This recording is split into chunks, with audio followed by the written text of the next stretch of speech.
Сега ми се иска да връча Нобелова награда за знание. Стани прав. На черната Златка от къщата на Big Brother.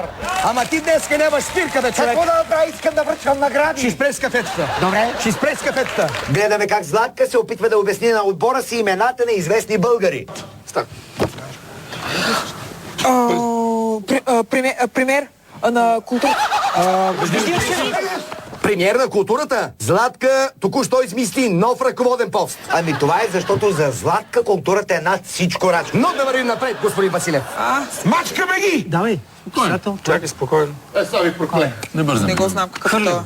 Ти го знаеш. Министъра на образованието е това, бе, Злати. Твой човек. Не се заяждай, Рачко. Важното е, че знаеше този на културата. И като говорим за култура, да чуем как златото момиче ще обясни името на режисьора Андрей Слабаков. Актьор.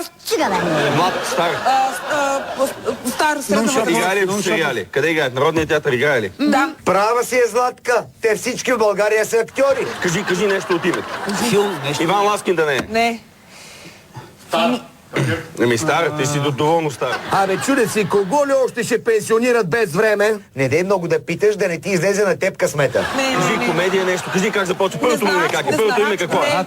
Ей, Рачков завъртя 40 и веднага те отписаха. Поне не съм единствен, човек. Виж как Златко обясни следващия български артист, стар почти колкото мене. Певец, стар, просто не. Любранов. Студено. Просто ще не. Любранов. Не. Емил Димитров. Георги Христов. Хладно. Георги Христов. Просто му не.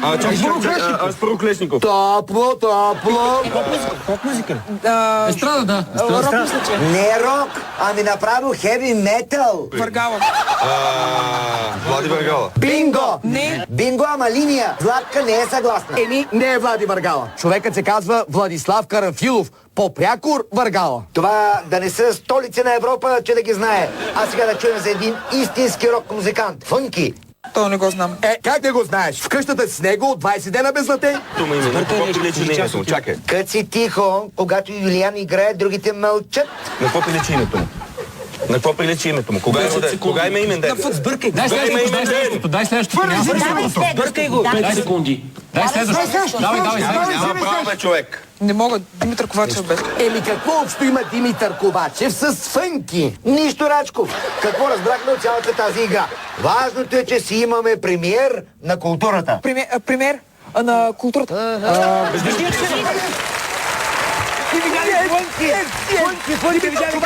Видя страшно. Ако имаше пост-премиер на общата култура, черта Златка със сигурност щеш да го заеме. Аз пръв би гласувал за него, господин Василев. Тя направо е 800 кубика знания. Само